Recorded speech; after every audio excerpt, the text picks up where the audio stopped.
ایک اقلیت انسانوں کی ایسی ہوتی ہے جن کے لیے میں دو لفظ استعمال کر رہا ہوں، ذہین اور حساس۔ ذہین اور حساس لوگوں میں قبض اور بسط کی کیفیت، یہ مختلف سائیکلز ہیں جو آتی رہتی ہیں۔ کبھی طبیعت میں پشبردگی ہے، دل بجھا ہوا سا ہے، کچھ نا امیدی سی ہے،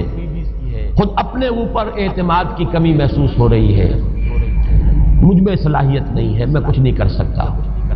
اب تک جو کچھ کیا کبا بھی ہے، امنگ بھی ہے، امید بھی ہے، روشن پہلو نظر آ رہے ہیں۔ قبض کی کیفیت میں تاریک پہلو نظر آتے ہیں، مایوسی کے پہلو نظر آتے ہیں، پیسیمزم کی کیفیت، اور یہ جو بسط کی کیفیت ہے اس میں روشن پہلو۔ دیکھو یہ بھی تو ہے نا، آخر یہ بھی تو ہوا ہے، اور بھی ہو سکتا ہے، آخر اب تک میں نے یہ کام بھی تو کر لیا، آگے بھی مشکل آسان ہو سکتی ہے۔ یہ دو کیفیات ہیں قبض اور بسط کی، جن کو کہ صوفیاء کرام نے یہ اصطلاحات، یہ عنوان دیے، قبض اور بسط۔ جتنی انسان کے اندر حساسیت کی کیفیت زیادہ ہوگی، ذہانت زیادہ ہوگی، اتنا ہی یہ جو ویوز ہیں اس کی ایمپلیٹیوڈ زیادہ ہوتی ہے۔ کم ذہین انسان ہے، کم حساس ہے، آئیں گے تو صحیح ہے، لیکن یہ کہ وہ ویو جو ہے اس کا ایمپلیٹیوڈ جو ہے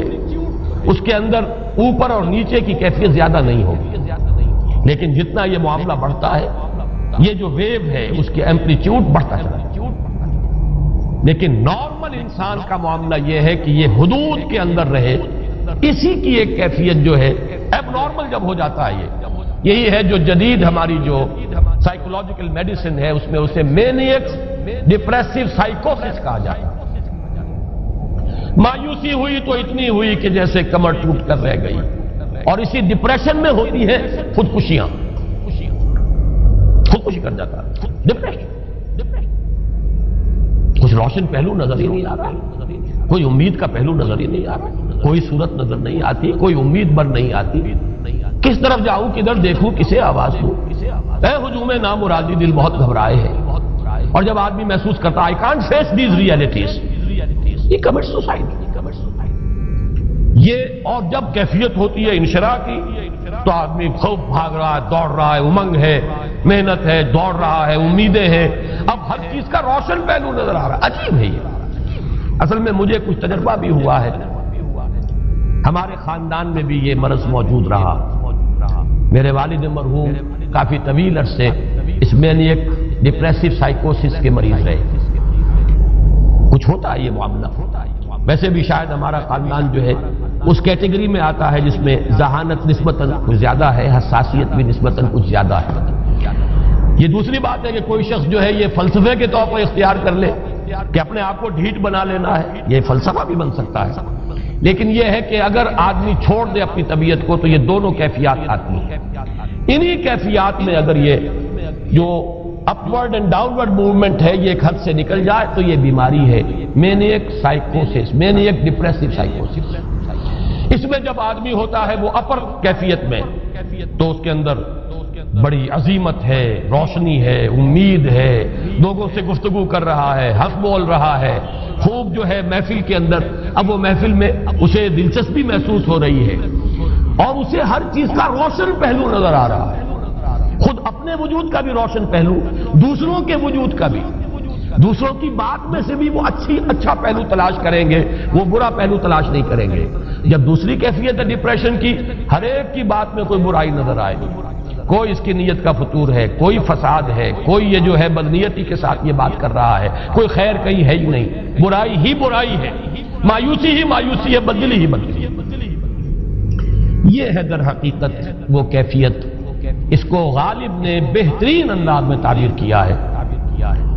ذہین اور حساس انسانوں میں ان کی جو ترقی ہے وہ انہی مراحل سے ہو کر گزرتی ہے، اور ہر ڈپریشن کے بعد، ڈپریشن میں اس سینس میں استعمال نہیں کر رہا یعنی بیماری کی حد تک پہنچنے والی ڈپریشن نہیں، صرف قبض کی حد تک پہنچنے والا معاملہ۔ ہر قبض کے بعد جب بسط آتا ہے تو آگے ترقی ہوتی ہے، جس کو آپ کہتے ہیں بائی لیپس اینڈ باؤنس، آدمی جو ہے چھلانگ لگاتا ہے، گویا کہ ایک درجہ جو پہلے تھا اس سے آگے درجہ انسان کا جو ہے اس سے بلندر پوزیشن پر انسان پہنچتا ہے۔ ہر قبض کے بعد جو نیا بست آتا ہے وہ ایک نئی کیفیت، نئی شان، نئی بلندی، نئی رفعت لے کر۔ اس کو غالب نے تعبیر کیا ہے بہت خوبصورت انداز، رکتی ہے میری طبع تو ہوتی ہے رواں اور، یعنی شاعر بھی کبھی ایسا وقت آتا ہے شعر جو ہے اس پر نازل ہی نہیں ہو رہا، شعر نہیں کہہ پا رہا، طبیعت میں رکاوٹ سی ہے، بندش سی ہو گئی ہے، کوئی کلام موضوع ہو ہی نہیں رہا۔ لیکن پھر جب یہ کیفیت جو ہے بدلتی ہے اور جب پھر بست کی کیفیت آتی ہے، رکتی ہے میری طبع تو ہوتی ہے رواں اور، پھر اس کے اندر ایک جولانی نئی ایک کیفیت جو ہے انشراح کی، وہ ایک بالکل نئی کیفیت، نئی شان کے ساتھ۔ یہ ہے وہ معاملہ جو ان آیات مبارکہ کے پس منظر میں ہے۔ اسی لیے اب میں آپ کو اس کا حوالہ دے رہا ہوں، تفسیر مظہری میں قاضی ثناء اللہ پانی پتی رحمت اللہ علیہ نے بہت عمدہ بات فرمائی ہے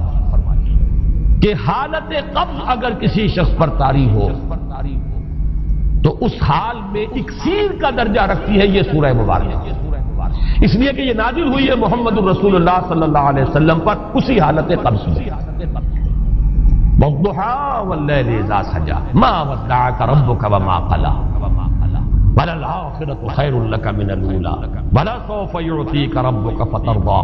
أَلَمْ يَجِدْكَ يَتِيمًا فَآوَىٰ وَوَجَدَكَ ضَالًّا فَهَدَىٰ وَوَجَدَكَ عَائِلًا فَأَغْنَىٰ۔ یہ تمام آیات اب معلوم ہوگا کہ جیسے موتی پروئے ہوئے،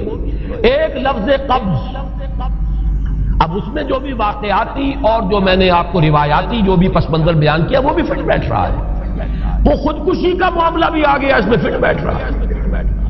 کہ بخاری شریف میں روایت موجود ہے کہ حضور فرماتے ہیں کہ میری طبیعت پر اس درجے اضطراب تھا،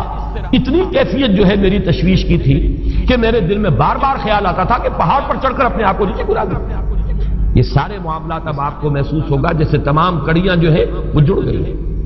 جیسے رات کو اب آپ اٹھ نہیں پا رہے، اضمحلال ہے، اعصابی جو ہے اعصاب اس درجے متاثر ہو چکے ہیں۔ صرف یہ ایک احساسات کی کیفیت نہیں ہے، آپ کی قوت فعلی جو ہے، قوت عملی، وہ بھی اس درجے متاثر ہو چکی ہے کہ کئی راتیں گزر گئی اور آپ رات کو نہیں اٹھ سکے، جس پر کہ ام جمیل کو یہ کہنے کا موقع مل گیا کہ معلوم ہوتا ہے محمد تمہارا شیطان تمہیں چھوڑ گیا۔ اب یہ جملہ اپنی جگہ پر اس کی کاٹ ہے یقیناً، اس سے یضیق صدرک بما یقولون، لیکن وہ کیفیت جس کی وجہ سے یہ جملہ آیا ہے اس پر نگاہ دوڑائیے، اس پر نگاہ کو مرکوز کریں گے تو معلوم ہوگا ایک لفظ قبض، یہ قبض کی ایک کیفیت تھی، اس قبضی کی کیفیت کا ایک مظہر یہ ہے کیونکہ یہ بھی تو در حقیقت قلب مبارک جو ہے محمد الرسول اللہ صلی اللہ علیہ وسلم کا، اسی پر تو وحی کا نزول ہوتا تھا، یہ بھی وہی داخلی احساسات و کیفیات کا معاملہ ہے، یہی بھی در حقیقت یہ واردات قلبیہ ہی کا سارا معاملہ ہے، اس کو آپ خارج سے تعبیر نہیں کر سکتے، نہ ابھی کوئی ایسے مصائب تھے، نہ ایسی کوئی مشکلات تھیں، نہ ابھی کوئی رد و قضا ایسی شروع ہوئی، نہ ابھی کوئی بحث و نزاع کا معاملہ ایسا ہوا، نہ کوئی ابھی کوئی فزیکل پرسیکیوشن شروع ہوئی، یہ سب داخلی ہی کیفیات ہے، اور ان داخلی کیفیات کے حوالے سے ان سورہ مبارکہ کو اگر صحیح سمجھا ہے تو صوفیہ نے سمجھا۔ وہ جو اقبال کا شعر ہے کہ کچھ جو سمجھا میرے شکوے کو تو رضواں سمجھا، مجھ کو جنت سے نکالا ہوا انسان سمجھا، اور کون سمجھے گا؟ وہ تو سمجھے گا کہ دکھے ہوئے وہ دل کی صدا ہے، وہ کیا ہے جو اقبال کی جو ایک نظم ہے پرندے کی فریاد، گانا اسے سمجھ کر خوش ہونا سننے والے، یہ تو در حقیقت ایک دکھے ہوئے دل کی صدا ہے، فریاد یہ صدا ہے۔ تو یہ کیفیت جو ہے رضوان سمجھ سکا ہے جو کہ داروغہ جنت ہے، اس نے سمجھا یہ وہی آدم جو نکالا گیا تھا یہاں سے، یہ اس کی فریاد ہے۔ کچھ جو سمجھا میرے شکوے کو تو رضوان سمجھا، مجھ کو جنت سے نکالا ہوا انسان سمجھا۔ تو واقعہ یہ ہے کہ اس سورہ مبارکہ کا صحیح فہم اگر حاصل ہوا ہے، وہ امام راضی کو حاصل ہو ہی نہیں سکتا، وہ عقل اور منطق کی گتھیاں سلجھانے والے آدمی ہیں، اپنی جگہ ان کی کنٹریبیوشن بہت، یہ لغت اور ادب کا کوئی خاص مسئلہ اس میں ہے ہی نہیں کہ زمخشری اس میں کوئی جولانی دکھائیں اپنی، اس میں کوئی ایسا اشکال ہے ہی نہیں، نحوی اشکال ہی نہیں، لیکن یہ واردات قلبیہ کا معاملہ ہے، احساسات باطنی کا معاملہ ہے، یہ نفسیات انسانی کا معاملہ ہے، اور اس کو وہی سمجھ سکتے ہیں کہ جو ماہرین علم نفس ہے، اور وہ ہیں صوفیاء کرام ہمارے ہاں، جن کا وہ ذوق ہے، باطنی کیفیات و احساسات جن کا موضوع ہے۔ کہ یہ در حقیقت حالت قبض کی کیفیت ہے۔